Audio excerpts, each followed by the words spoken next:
Okay, so welcome back. So in the first part, I hope you have understood something and you got some new information. So at least if I can give you some new information, I am successful. Whether it is one line or one piece of information, then I am successful. Okay. So now we will go to the second part. So second part is basically it is a research paper. So it is some elsewhere research paper, elsewhere electric power system research, and this is the paper PDF copy.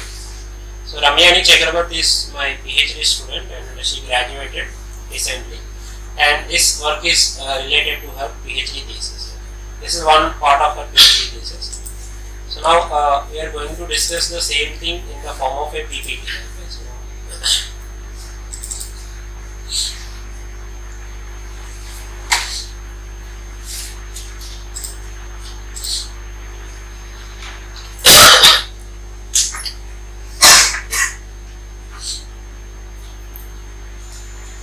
Okay, so the title of the paper is DSTATCOM Implementation using reduced switch single DC source cascaded HVS multi-level inverter. Okay, so we are basically implementing a DSTATCOM using a multi-level inverter, and this multi-level inverter is reduced switch single DC source based cascaded HVS. Very big name, and we call it as RSDCHBMLI. Okay, so this is relatively new converter. We have seen how to implement it as a DSTATCOM and how to control this and the performance of the DSTATCOM using this converter. So this is published in 2021, and we are also further working on this. This is only simulation based research. We want to develop experimental hardware, and we want to do some additional research. So basically this is the schematic diagram of a DSTATCOM connected to a distribution system. Okay, so previously we only had a block. Now I had expanded this block. Okay, so there are so many other subsystems here. So there is a voltage source inverter, which is the main block, and we have to generate the switching signals. So the switching signals are generated using a current control technique. As I said, it is a current control voltage source inverter. Now we also have reference current generation scheme. This is another algorithm, and DC bus voltage control. There are so many subsystems in this DSTATCOM.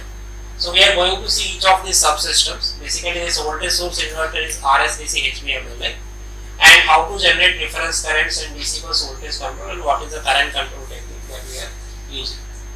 So basically, DSTATCOM here helps to mitigate effect of unbalanced and nonlinear loads, and it also compensates for poor power factor.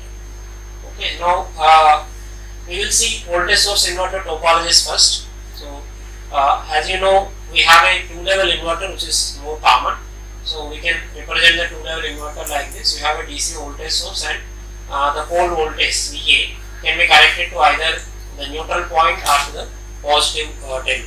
If it is connected to neutral point, then the output voltage is 0, the pole voltage is 0. If it is connected to the positive terminal, it is plus VC. Now we can extend the same concept to a multi-level inverter. Here you have multiple capacitors here, and A is the pole voltage, VAN is our output voltage. Okay. So here we can connect this point to any of these capacitors. We have total 1, 2, 3, 4, 5, 6. So total 6 points, and also we have a neutral.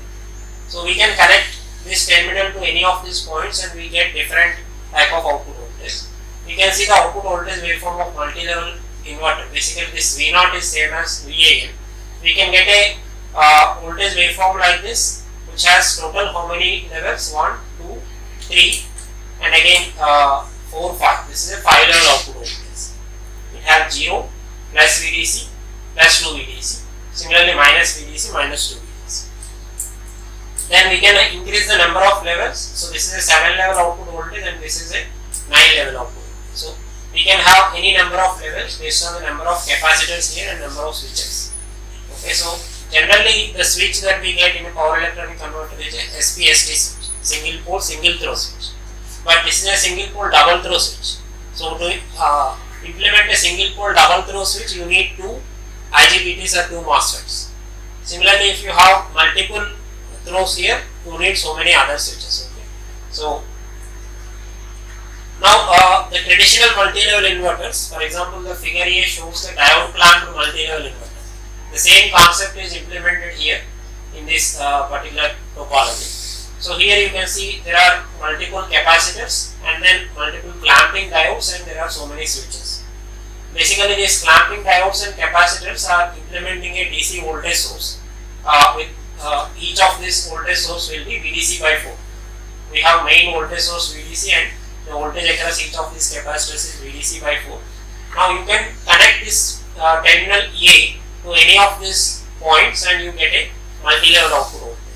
Similarly, this is a diode clamped multi-level inverter. This is a flying capacitor multi-level inverter.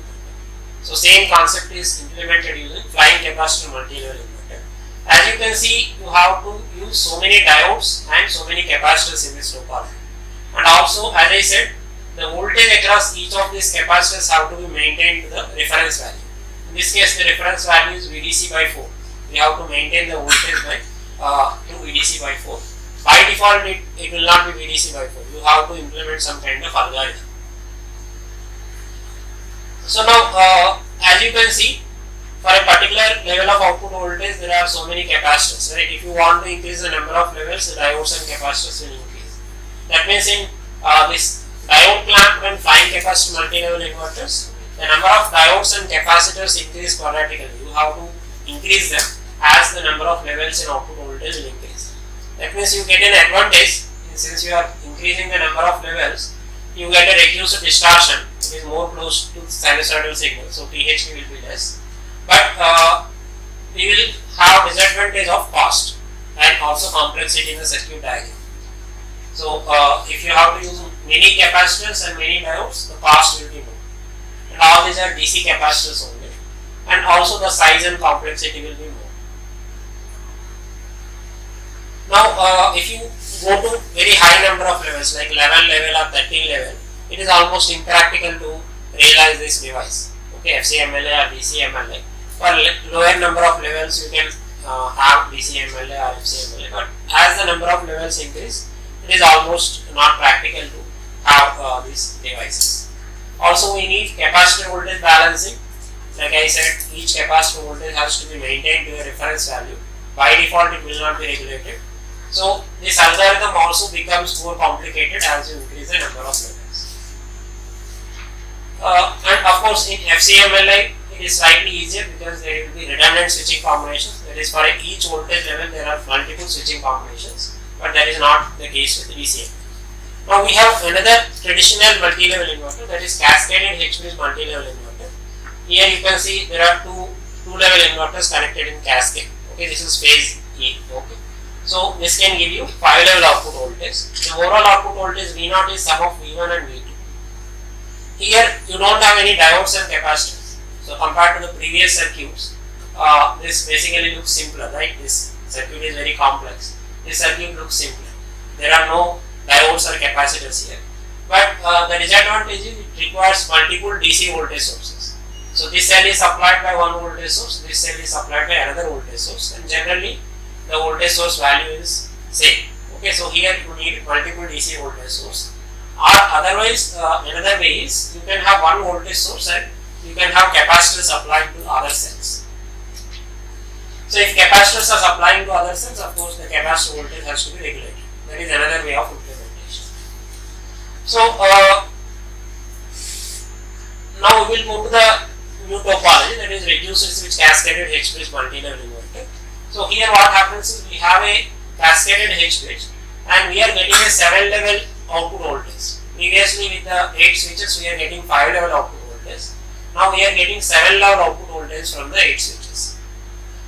We are only using single DC voltage source. We don't need any capacitors or any other voltage source. So there is no problem of having capacitor voltage balancing. What we are doing is we have to use two transformers T1 and T2. The turns ratio of this transformer is 1:1. The turns ratio of this transformer is 1:2. Okay, we have different turns ratio for these two transformers. This is a high frequency transformer. So we use this type of high frequency transformers in flyback converter, forward converter, etc. We are using such a transformer here. Now cell 1 comprises 4 switches, cell 2 comprises 4 switches. The output voltage, overall output voltage is V80, which is V1 plus V2. So what is the advantage of this? We have only one DC voltage source. We don't need any capacitor voltage balancing, and it has less number of switches compared to a traditional cascaded HBMLI, and we have inherent isolation when you use it as a DSTATCOM. So as I said here in the DSTATCOM, we have to use one transformer also, because we have to have isolation between these two devices, okay, the power system and the DSTATCOM. But in case of the reduced switch cascaded HBMLI, already there are transformers, so we don't need any additional transformer. So we are getting 7 level output voltage. So there is no capacitor voltage balancing algorithm also, so slightly it is easier.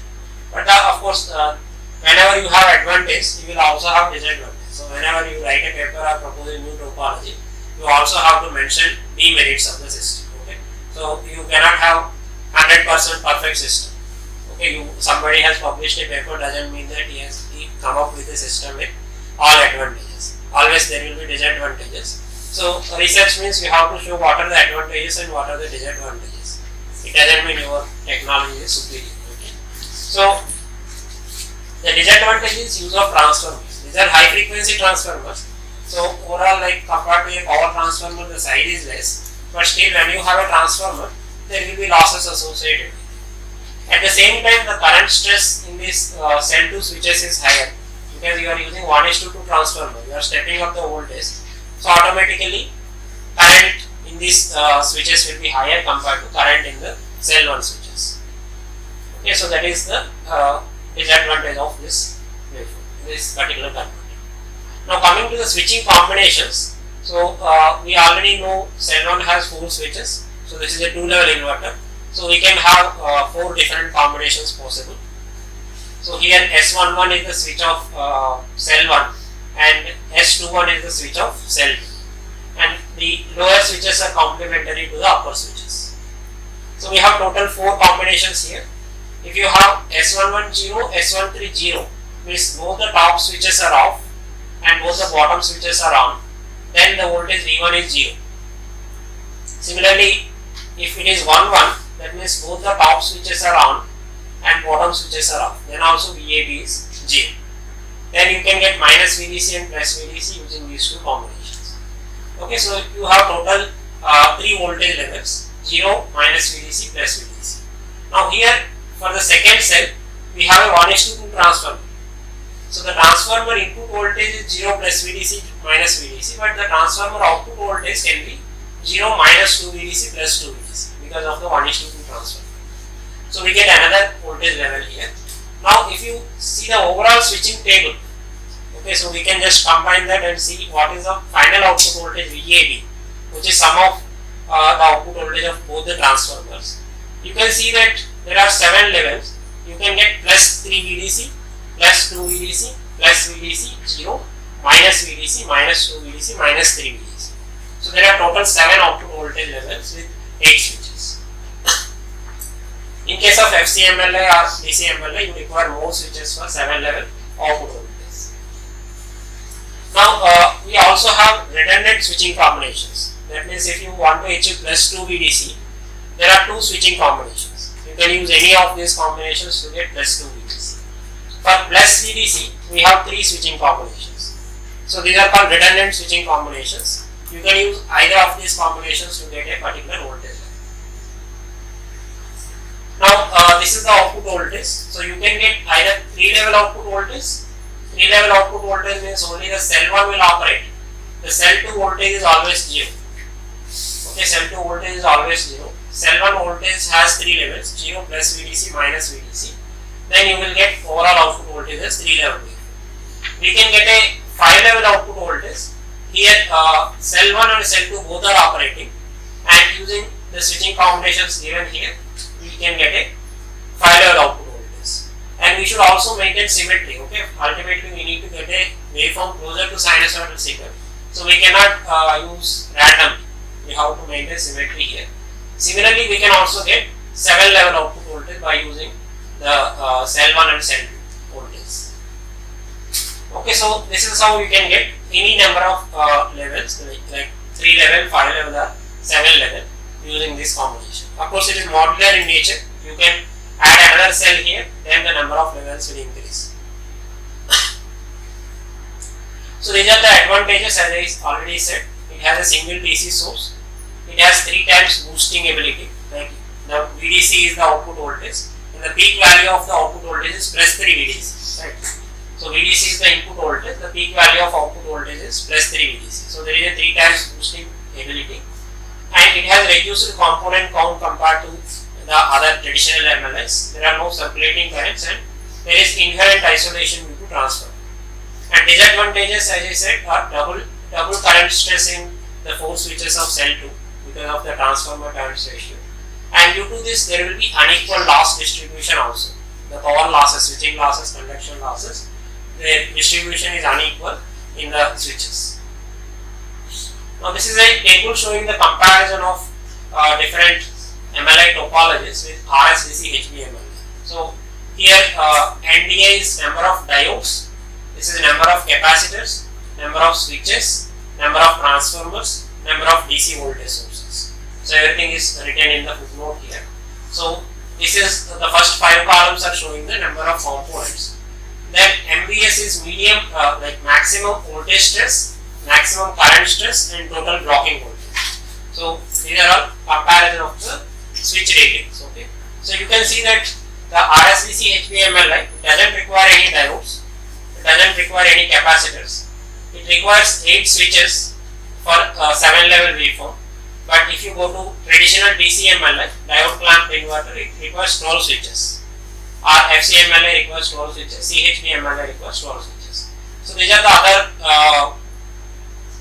multi-level inverters proposed in these papers, reference papers. So basically 8 is almost minimum. Only the converter in 9 requires 7 switches, but it requires 2 diodes and 3 capacitors. Of course, it also requires 2 transformers. That is the additional thing we are incorporating. And it requires only 1 DC voltage source. If you consider maximum voltage stress, current stress, and total blocking voltage, the MVS is minimum. So the lowest value is 0.33. So maximum voltage stress is 0.33. But the maximum current stress is more, and total blocking voltage is also minimum amongst all these converters. Okay, so this is the table of comparison between RSDCHBMLI and some of the other MLIs in the literature. Now we will see implementation. So once we see the advantages, disadvantages, let us go to the implementation and let us see operation of this. So this is the implementation part. We have connected 3-phase RSDCHBMLI here, and instead of voltage source we use a capacitor. Okay, because the DSTATCOM injects only reactive power, we don't need a voltage source, we just need a capacitor, CDC. Now the current control algorithm is realized using predictive control algorithm, there is model predictive control, and we also require a algorithm for DC bus voltage control and reference current generation. So DC bus voltage control means this capacitor voltage has to be maintained at VDC, which is 6.5 kV in this case, and we will also have an algorithm for reference current generation. So this entire system is implemented in Cascaded EMTDC platform. Now what are the currents injected by the DSTATCOM? It is IFA, IFP and IFC. So this is our PCC. The PCC voltages are VTA, VTB, VTC, and the currents injected are IFA, IFP, IFC. In the case study we considered a non-stiff grid. Non-stiff grid means there is feeder impedance and there is an unbalanced and distorted load. It is a 3-phase load which has both harmonics and unbalance. We also need a capacitor here, CF. So because we are considering a non-stiff grid, whatever harmonics are there in the load current will be distorting the PCC voltages. So if you want to filter out the harmonics in the PCC voltages, we need a filter capacitor. Okay, just by using this algorithm, we cannot filter out the harmonics completely. We need to use some small filter capacitor. Okay, now let us see what is the difference in the algorithm when you have a stiff grid and non-stiff grid. Okay, we are considering a non-stiff grid. The case of stiff grid is slightly easier. For example, if you consider PCC voltage, if you don't have this feeder impedance, PCC voltage is same as the generator voltage, the source voltage. So whatever is the load current, it is an ideal sinusoidal signal, the PCC voltages will not be distorted. But as soon as you consider the effect of feeder impedance, it becomes a non-stiff grid and it becomes distorted. The PCC voltages will become distorted. Okay, so the algorithm also will be complicated. So in this case, you can directly measure the source voltages. They are sinusoidal signal, you can use them. But if you have a non-stiff grid, you have to use the positive sequence, instantaneous positive sequence components. Now filter capacitance, as I said, if the PCC voltages are sinusoidal, there is no need of filter capacitor. But if you are having a non-stiff grid, you need a filter capacitors also. Okay, the CF has to be added in case of non-stiff grid. Similarly, the reference current generation will be different. The reference current generation requires only the PCC voltages, which are ideal sinusoidal signals. But in case of non-stiff grid, you have that extra step of extracting fundamental positive sequence components of PCC voltages. Now, control technique will also be different.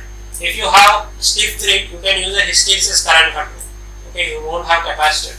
Hysteresis current control is the simplest algorithm. You can use it in case of stiff grid. But in case of non-stiff grid, hysteresis current control cannot ensure the stability, and it can also not control the injected DSTATCOM current properly. We need to use some other type of current control algorithm. So this is the difference between a stiff grid operation and non-stiff grid operation. Now we go to the reference current generation part, and then DC bus voltage control part and current control part. These three are the main sub-blocks of the control system. So here reference current generation is done using instantaneous symmetrical components. We have step-by-step procedure here. We have to measure the PCC voltages. VTA, VTP, VTC are instantaneous PCC voltages. Means we have to use 3 sensors and we have to measure. So since it is unbalanced, you have to measure all 3 voltages. If it is a balanced PCC voltage, you need only 2 sensors. Or maybe 1 sensor is enough, others you can just construct. But here it is unbalanced case. Now once you have this instantaneous positive, negative, zero sequence components of PCC voltages, we compute the fundamental positive sequence component using this formula. Here T0 is considered as 10 milliseconds again. 10 milliseconds is half of the fundamental cycle. This is the instantaneous positive sequence component of the PCC voltage.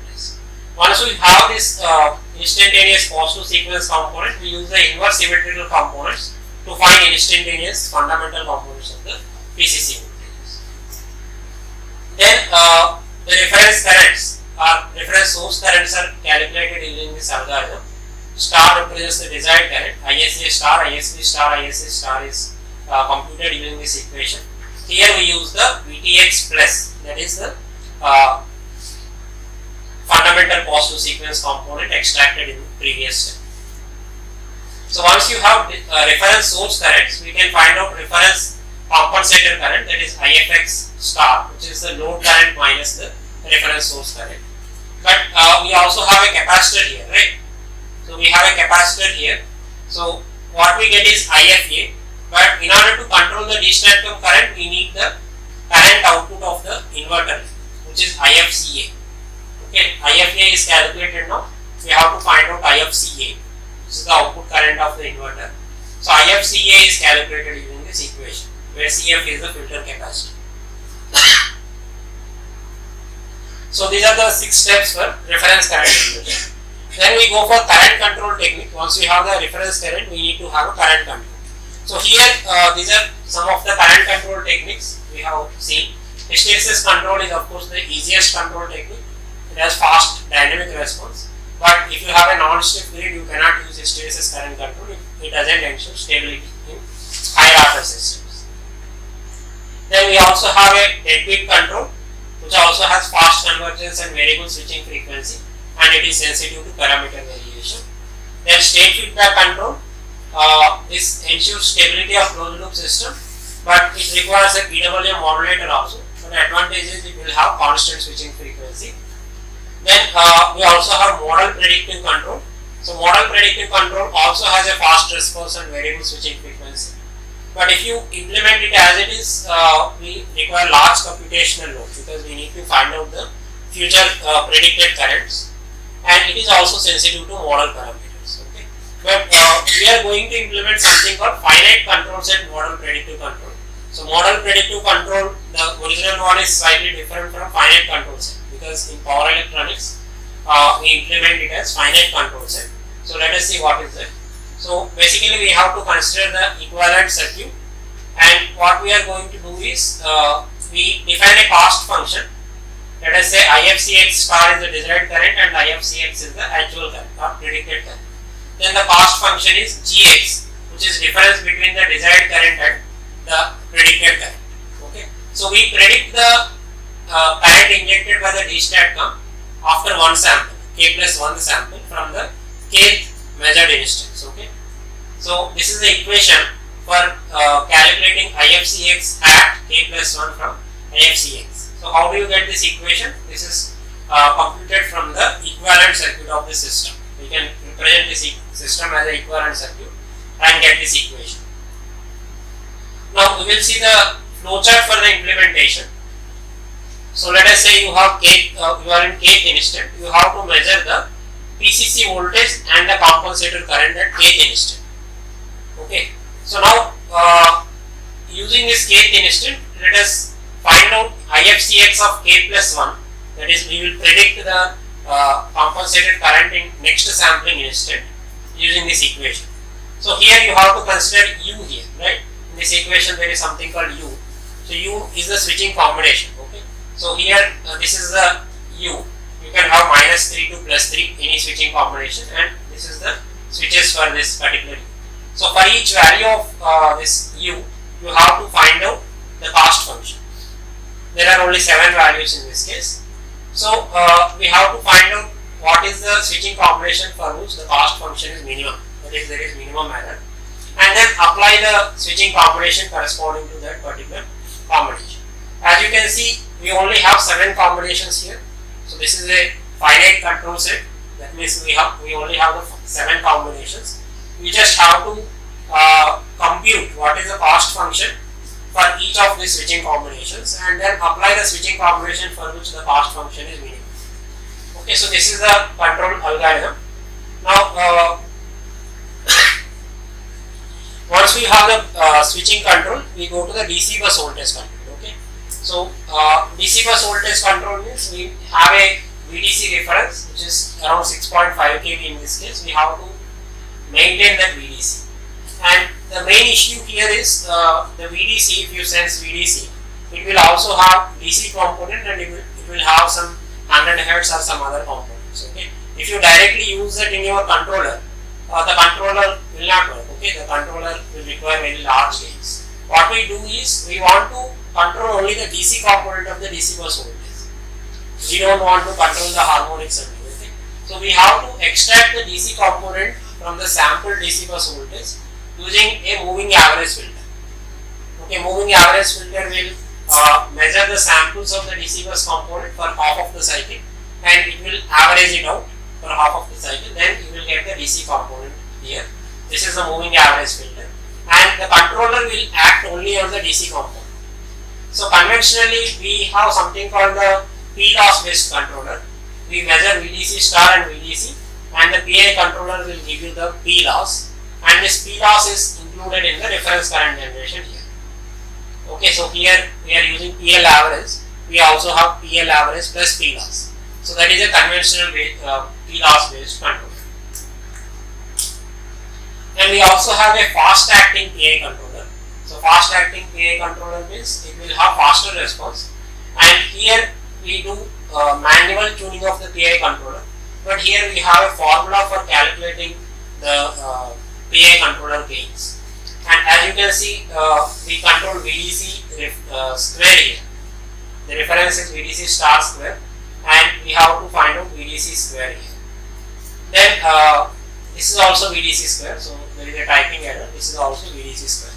We compare the actual square of the reference value and the actual voltage square, and then PI controller gains are directly calculated, and then we get P loss. So this is another type of DC bus voltage controller in the literature, which is in the reference 21.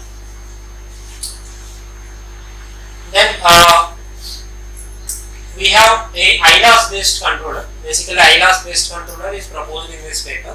So instead of using the power loss, we are using a component called loss current. So what we do is we have a moving average filter and VDC star, VDC is there. The PI controller will give you the I loss.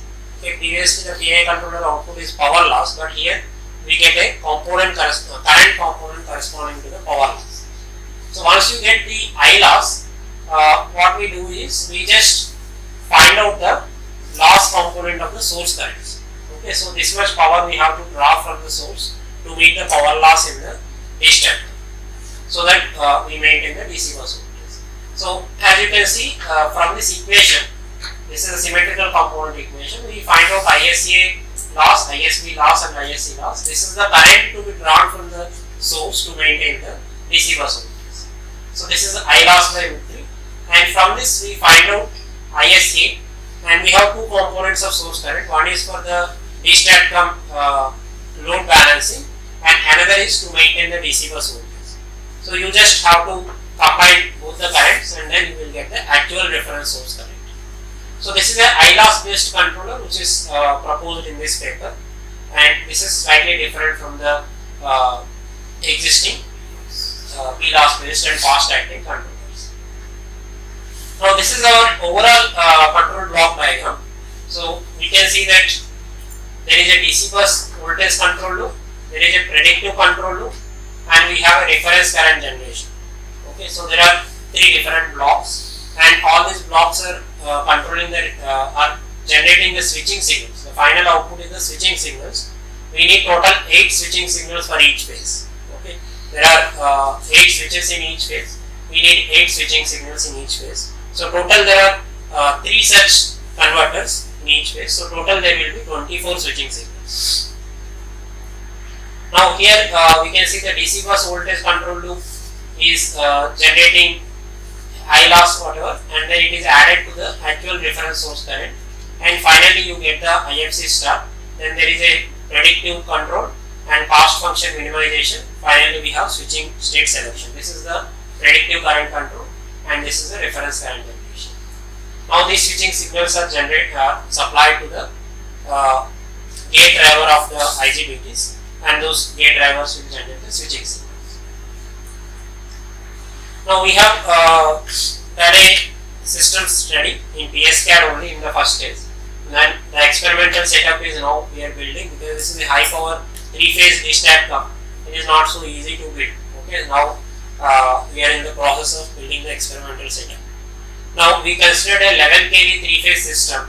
The 50 Hz is the fundamental frequency, and the rated power is 5 MVA, and this is a non-stiff grid. We also consider the effect of feeder impedance. These are the filter parameters and transformer parameters. So the first transformer is 3.25 MVA and 1:1 transformer. The second transformer is 1:2 transformer.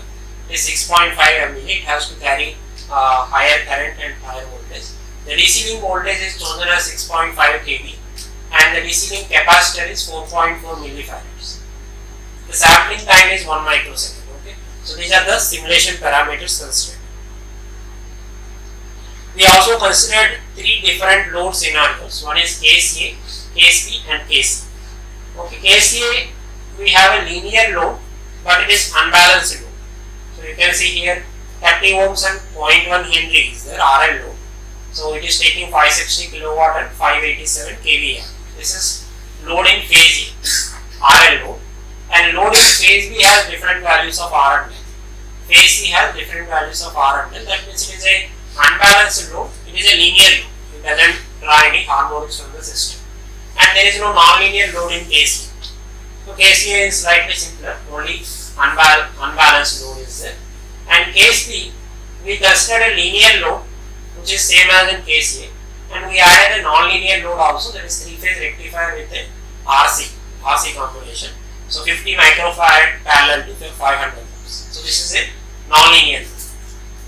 And KC, there is no linear load. We only have non-linear load. So non-linear load, the resistance has been increased so that the power rating will be increased. So these are the 3 cases. One case we only have linear load, unbalanced. Another case linear and non-linear. Third case is non-linear. Now we will see the simulation results for each of these cases. Okay, for example, this is case A. Case A is unbalanced and RL low, and these are the waveforms without any disturb. Okay, so you can see that the source voltage, PCC voltage is plotted here in blue color, and green color shows the current. The PCC voltage is normalized by 50. Okay, it is just divided by 50. Okay, so that both waveforms can be seen together. You can see that PCC voltages are unbalanced and the currents are also unbalanced because we have a feeder impedance. Both PCC voltages and currents are unbalanced, and the power factor is not unity because the PCC voltage and current have non-zero phase active. Okay, these are the uncompensated waveforms. Now we will connect the DSTATCOM that we had implemented. So this is the performance of DSTATCOM. So we can see the source currents here. The source currents are balanced, and there is also another figure here which is showing the PCC voltage and the source current. You can see that the power factor angle is unity. Okay, there is no phase angle difference between the current and the voltage. That means the power factor is unity, which means the DSTATCOM is injecting the reactive power required by the load, and we are not drawing any reactive power from the source. That means the performance of the DSTATCOM is satisfactory. And we also have a step change in the load at 0.3 seconds. So if you want to really see the performance of the controller, we need to apply a step change. So in the real world, the load changes, right? When the load changes, what will happen to the DSTATCOM? So there is a step change in the load at 0.3 seconds. So as a result, you can see that the source currents are decreased, and within 2 cycles, again source currents are coming to the nominal value. But of course, during the transient also, the currents are always balanced. Okay, so always the currents are balanced, and always unity power factor is maintained. Even during the transient, unity power factor is maintained. So the performance of the controller is also satisfactory. So this is for case A, simplest case. So this figure shows the error between the compensated currents and the actual currents. So here at 0.3 seconds we have a step change in the load, and for a small duration there is a increase in error, and again the controller is able to bring that error to almost 0 amperes. Okay, so the error is, of course, maximum peak error is 8 amperes, but it is only for few cycles, maybe 1 or 2 cycles. So this also shows the performance of the predictive current controller. Now there is another controller, DC bus voltage controller, right? There is a controller to maintain the DC bus voltage, which is 6.5 kV. So we see the performance of the DC bus voltage controller here. As you can see, initially the voltage is maintained at 6.5 kV by the DC bus voltage controller, and this is I loss based controller. Then when you have a step change in the load has decreased. Okay, that means there is some decrease in the active power required. What happens is the DSTATCOM voltage will increase for a small value, and it has increased to some around 6.56 kV, and again it is coming back to its reference value. So this shows the I loss, which is coming from the PA controller. So basically this figure shows that the DC bus voltage controller, I loss based controller, is able to maintain the DC bus voltage at its reference value. Now we go to case B. In case B, what we have is a linear and non-linear load, a combination of linear and non-linear load. You can see the source currents without any DSTATCOM. Okay, these are uncompensated waveforms. The source currents are unbalanced. They are also distorted because of the rectifier. We can also see the power factor angle here. This is the PCC voltage divided by 50, and this is the source current in phase A. So you can see that PCC voltage is also distorted because of the non-linear load, and there is some power factor angle also. They are not in phase with each other. So this is the case of uncompensated waveform. Now we will go to FFT analysis also. So you can see that in phase A we have 9% THD, phase B there is 7% THD, phase C there is 5% THD. Okay, as I said, we need to quantify the unbalance or distortion. So we use the THD in this case. Now we go to the case of DSTATCOM. So you can see that when you have DSTATCOM connection, the source currents again became balanced and they are sinusoidal, and there is no distortion. Okay, and also the power factor angle is 0. So we have unity power factor operation. The PCC voltage and current they are in phase with each other. That means the DSTATCOM performance is satisfactory even if you have a unbalanced and nonlinear. So it is as if you have taken the waveform and plotted in MATLAB or something. Okay? So the DSTATCOM is working fine. We also have applied a step change in the load at 0.3 seconds. So there is a small change in the source currents because load has decreased, and again they are becoming nominal. So during the transient also you can observe that the source currents are balanced and they are sinusoidal. So we have to see the performance of current controller also. So you can see this is the source current after compensation. There is a step change at 0.3 seconds, and this is the current injected by the compensator. The DSTATCOM is injecting a harmonic content. That means the load is drawing the harmonic content from the DSTATCOM. The source is not supplying this harmonic content. And this is the error. So basically error is slightly increased during the step change, and again it is brought back to very small value. So as you see, the actual source current is of the order of 200 amperes. So it is a very big system, 11 kV system. But the error here is maintained to plus or minus 2, right? So you cannot make it 0. But 2 ampere error is very less compared to actual current of 150 amperes. We can also see the FFT, the THD in the compensated source current. So previously the THD was 9% in phase A, 7% in phase B, 5% in phase C without connection of DSTAT. But when you connect DSTAT, you can see that the current THD has reduced. It is 0.22%, 0.32%, 0.37%, which is almost negligible. Okay. So even though there are harmonics in the load currents, the THD in the source current is almost maintained to 0 with the presence of DSTAT. That means the performance of our RSDCHBMLI DSTATCOM and ILOS based controller, predictive current controller, all these are verified. So now we consider case C. So purely non-linear. Okay. So we don't have any linear load in this case. We only have a non-linear. Okay, you can see that the load currents are so much distorted. Okay, they are not at all sinusoidal signals because we only have a rectifier load. This is the current drawn by a rectifier with a RC load. Okay. Now you can see the compensated source currents here. They are almost sinusoidal and they are balanced also.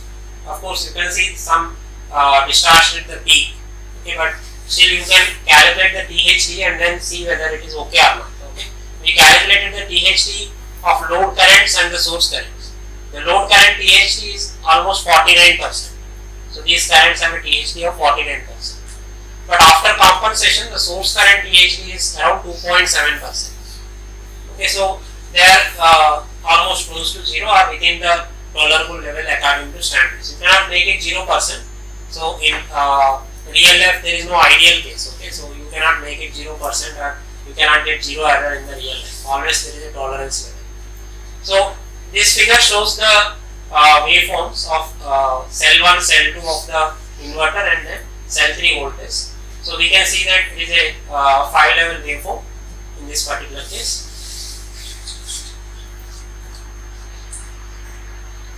So we can also see the comparison of different DC bus voltage controller. As I said, we have proposed a ILOS based controller in this paper.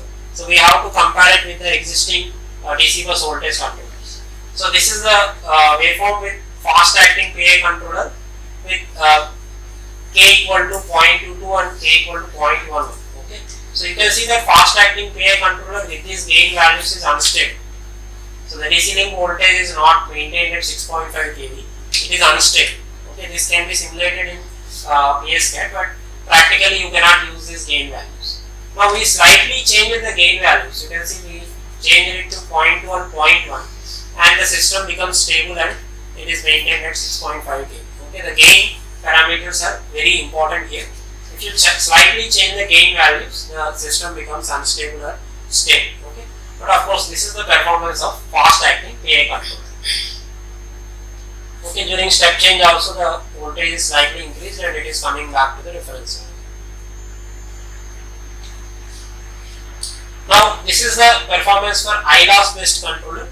So we also have step change in the voltage at both the places.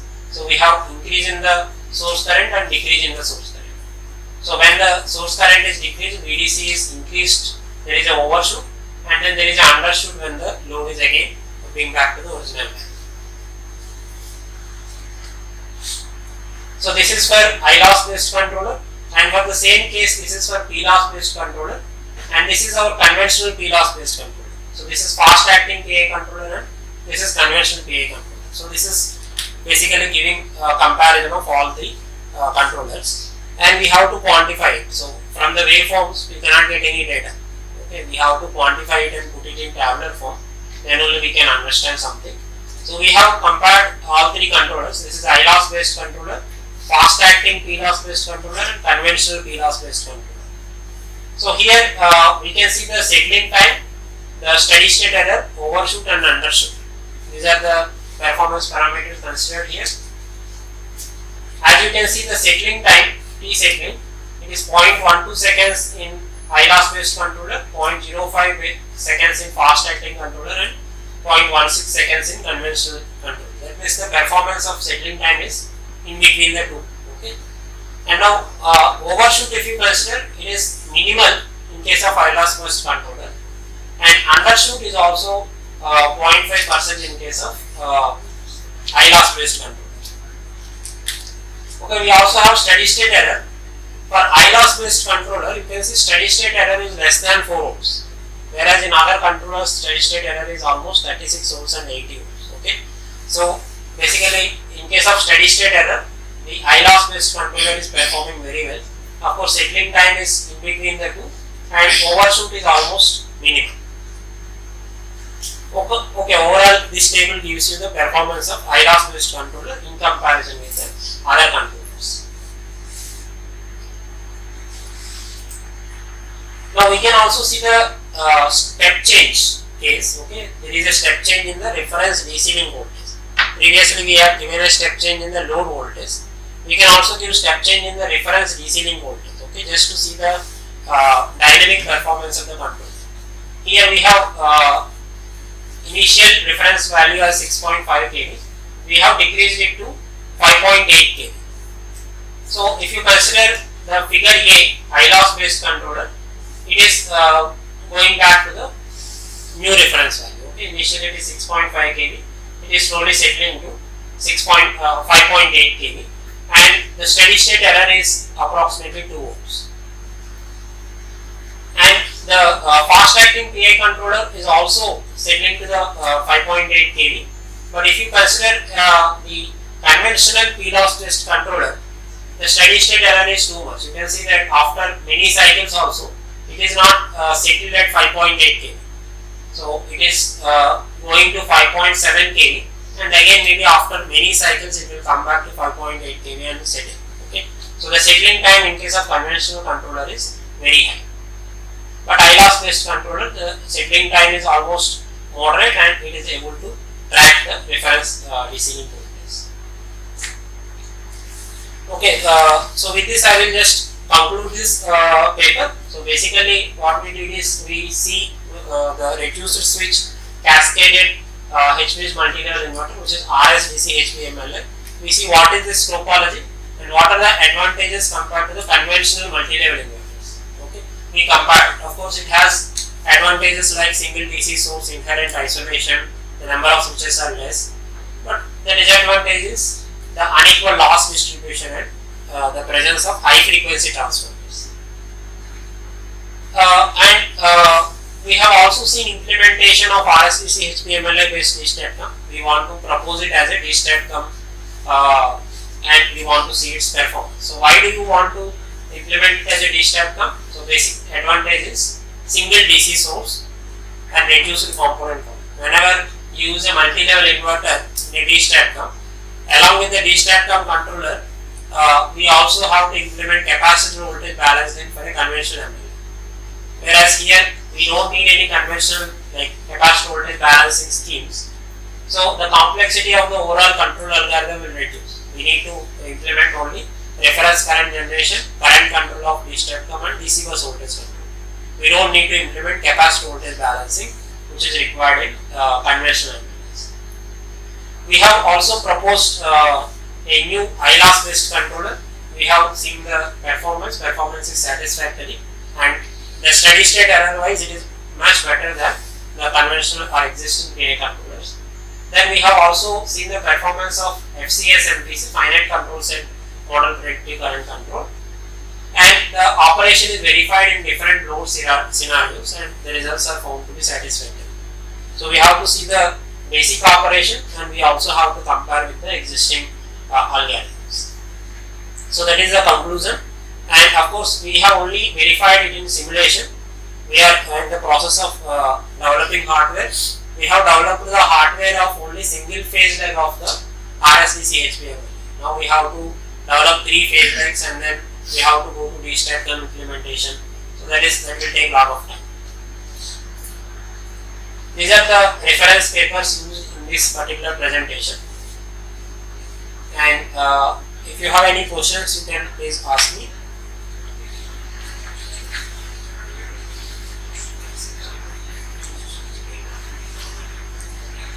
So in case you don't have any questions, at least if one of you can summarize what I have presented in one line, that is also. Yes. So here we are using single DC source based Cascaded switching design, and then you are using isolation transformer. Yes. Basically, then what is the switching frequency of considered? Switching frequency was 10 kilohertz. So what actually the size of the transformer we are using at high frequency isolation transformer? High frequency. Is there any consideration taken for the size of the transformer? Yeah, size of the transformer is higher, but generally you use this type of transformer in DC to DC converters also. Private converters. And generally DSTATCOM has one 50 Hz transformer, a coupling transformer. We are removing the 50 Hz transformer and using this high frequency transformers. So overall the size may be moderate, like we can compare the size. We are not increasing too much. Probably develop single piece. Yes. What is the switch you use then? We used IGBT. Yes. And single phase was developed only for some 500 watt, not for very high power.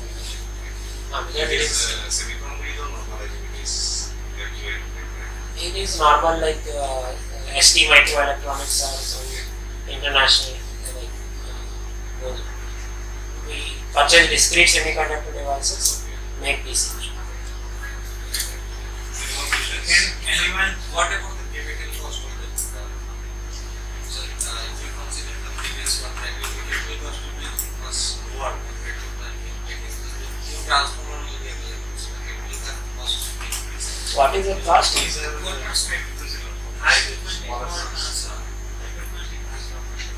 Yeah, these are high frequency transformers. Not 50. Yeah, so as I said, it is advantageous, but as a researcher, when you publish papers, you see advantages and then publish paper. If there is no advantage, there is no point in publishing paper. But there will be disadvantage. Okay, so you have to mention disadvantage there. We cannot provide a system which has all advantages. That is not possible. And So that's why there always remain scope for research. If you want to publish paper only when you have all advantages, then you cannot publish for your lifetime. So can anyone summarize what was the objective of this paper?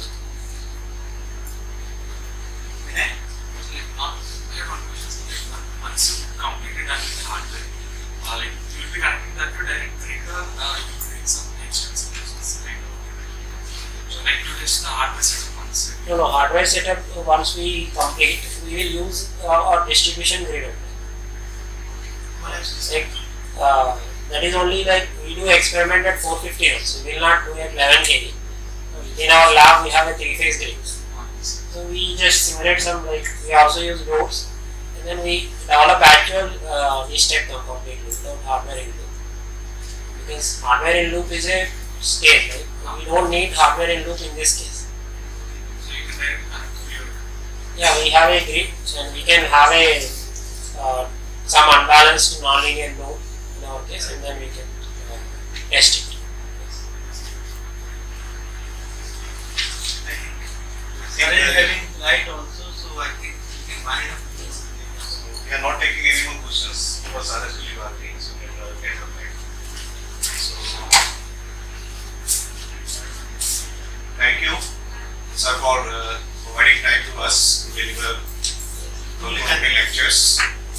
And I hope definitely our students and the participants has got benefited from the lectures.